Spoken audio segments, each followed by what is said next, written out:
Since thou hast not hated blood, even blood shall pursue thee. I'd like to start off by saying Barakatay Hawa, Bahashem Yahushai, Bahashem Rachakwadash. Welcome to another live lesson. You just heard the name of this one. Says thou hast not hated blood, even blood shall pursue thee. And this is based off of this video here. Black Culture Unlocked. You will never forgive white people after watching this. And pretty much this is a video that Elder Pastor highlighted in one of his videos he did today. And I went to the page and I subscribed to them, and actually put this video in the description box.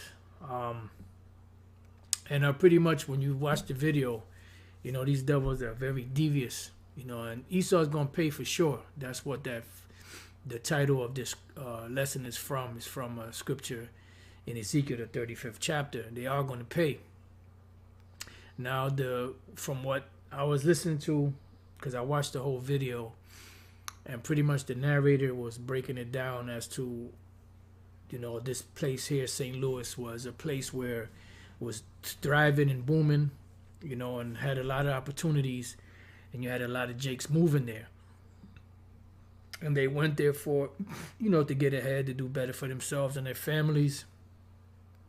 And it started booming. But Esau was jealous and upset because, you know, Jake, of course, were getting less wages. So that was cutting them out of their jobs because, you know, they could pay Jake less. You know, so there was already tension there. And also, you know, as the narrator was breaking it down, you know, once you had Jake coming from all over the country to go there, crime started going up, you know, all kind of problems were happening in the area because you had grimy motherfuckers coming there, you know. But then you had hardworking so-called black families, Jake families, that were doing good. They were, you know, opening up businesses and doing very well. But you always had the fucking grimy motherfuckers that's always fucking it up for everybody else. And that's pretty much what was building up the tension, you know, between Esau and Jake. You know, that was one of the things. And outside of that, they was already mad because, you know, Jake was taking over, you know, taking their jobs and doing a lot better than Esau was, you know, based off of less pay. And that's always been the same thing. When you look at Black Wall Street, same thing. Rosewood, same thing. So it was always Esau being upset about Jake doing better than them, you know, in the land that they stole and conquered. So nevertheless, you go watch the video. You know, there's a lot more to it, but those are some of the highlights that I wanted to speak on, you know, because it never fails. You know, you'll have, you know, Jake that start off, you know, doing well and with good intentions, and you always have these crabs, you know, these scumbags, you know, that always fuck shit up, you know. So it's like a two-edged sword. When you watch this video, would understand it. But the thing is that I bet you, I mean, it doesn't say the ratio, but I bet you the majority of Jakes that got put to death during this riot were the hardworking Jakes, you know, that had nothing to do with any of that other bullshit, you know. But anyways, be it as it may, Esau's still going to pay for the lynchings, you know, and the killings and rapings of, you know, the Judite man, woman, and children, you know, and they're going to pay regardless. So let's get a couple of precepts, Ezekiel 35:5, because thou hast had a perpetual hatred and hast shed the blood of the children of Israel by the force of the sword in the time of their calamity, in the time that their iniquity had an end. And this goes back to the Babylonian Empire, when, you know, these devils pretty much, the Babylonian Empire devils, which at that time were Assyrians, you know, pretty much beat Jake down, you know, and conquered them. And then Esau was coming up in there and helping them out. But even in these times, this applies because this is what they doing. And which proves that also that Esau is the so-called white man is also that during the slavery in this country, you know, you had a point where so-called Jake was released from slavery, right? 1865, the Emancipation Proclamation, which we know That's not what it means. It doesn't mean freeing the slaves. It just means transferring the slaves from one slave owner to another slave owner's hands. But at that point, they were supposed to be delivered, right, from that horrible condition. But yet, still in all, they made laws to keep Jake in that condition, and Esau was still persecuting Jake for that. And even when Jake would get ahead, the devil would always come around and do some shit to fuck shit up. And that's what the devil does.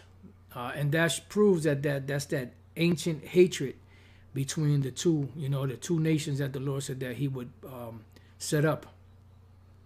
There will be two manner of people.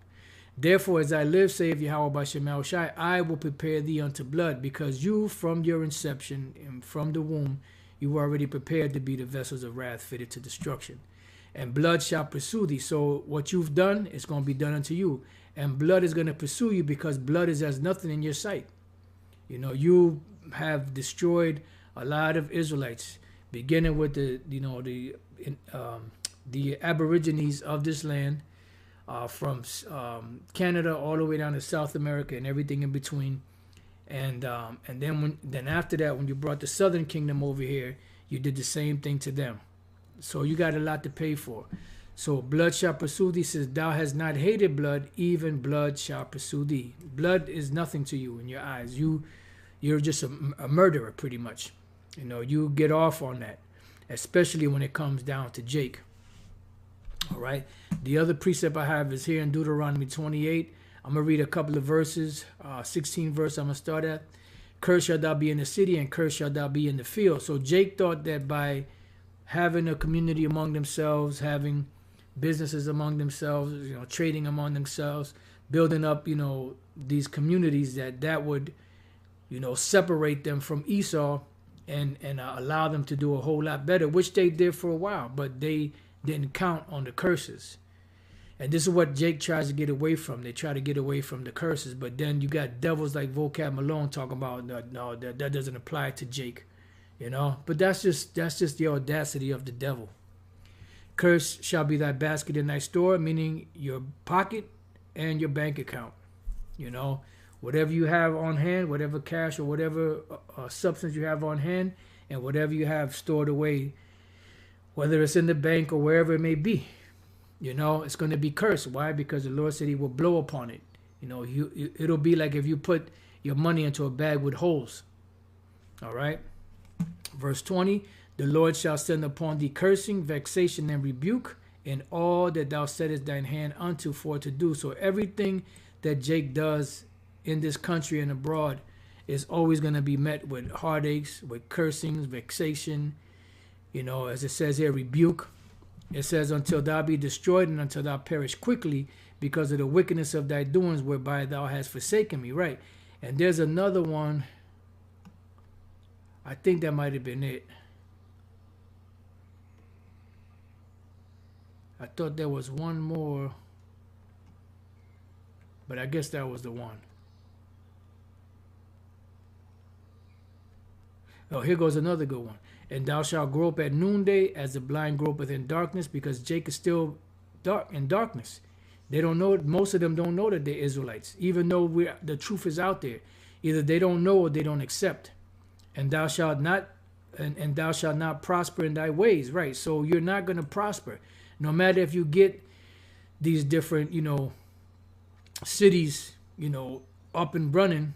It's not going to prosper. Just all you got to do is look back at all of the different examples all throughout America, where you set up and establish a business and a thriving community. What happened? The devil always came through and destroyed it. Why? Because you're under the curses. And thou shalt be only oppressed and spoiled evermore, and no man shall save thee. Right? You're not going to be able to get out of that condition. No, there's not going to be no Marcus Garveys or Malcolm X's or MLKs or any other so-called black leader that's going to sit up and help you. Same thing with the other tribes. Why do you think the other tribes fell and no one was able to help them? Jumping down to the 47th verse. Because thou servest not the Lord thy power with joyfulness and with gladness of heart for the abundance of all things, therefore shalt thou serve thine enemies which the Lord shall send against thee. So the Lord Yahweh sent them against us. in hunger, in thirst, and in nakedness, and in want of all things. So no matter what you want, no matter what you want to be involved in, you're always going to come back to the devil for your substances, either Esau or the nations. You're not going to be able to provide for yourself. Because even those that even to this day have businesses of their own, guess what? They still have to get their supplies and permits and all that stuff from the devil. And he shall put a yoke of iron upon thy neck until he have destroyed thee. And you could type in on YouTube under images, I'm sorry, not YouTube, on Google under images, and type in yoke of iron. Just put in yoke of iron, and you're going to see it's either going to show you yoke of iron or yokes on oxen. But if you put in yoke of iron, it's going to show you a yoke of iron put around the necks of Jake, you know, Judah, Benjamin, Levi. You have some Gadites that were chained up, so on and so forth. But mostly this fell upon the southern kingdom, you know, especially here in America. It says, he shall put a yoke of iron upon thy neck until he have destroyed thee. So anything that you do, these devils are going to destroy it anyways. You're not going to be able to get ahead because the Lord said you will not prosper in all your ways. You know? So if you get a chance, watch this video here. It's a good video. You know, you get mad, but then again, you know, it's like a double-edged sword. You get mad at Esau, but then you get mad at Jake too. Because, you know, the narrator didn't say it, but in here he mentioned how crime started going up, you know, because you had, you know, grimy motherfuckers that came here to start their shit, you know. So, you know, I mean, you be the judge of it. You could watch it, but you're going to get mad, of course, you know, because of what Esau does. And that doesn't take away from Esau, the shit that Jake does. And, oh, I'm glad I scrolled through a little bit. What I noticed here, too, was you had some World War I Jakes that were back from the war, you know, that had came back. They were defending their position, but it wasn't enough because Esau overwhelmed them. You had during the Tulsa, Oklahoma riots, I guess you could say, you had World War I vets that were fighting against Esau, but once again, they overwhelmed them. And then, from what I understand, they were dropping bombs from planes and all kind of shit. So Esau don't play fair, you know? So, you know, I mean, there's all kind of precepts you could go to on Esau's payback. The Lord going to pay him back. You know, they're going to have to go into captivity for putting Jake in captivity. But if you get a chance, just watch this video. And it's a short video, 24 minutes, 11 seconds. And you'll see what the deal is. So with that, I pray that you brothers and few sisters have been edified. Till the next time I say, Shalom.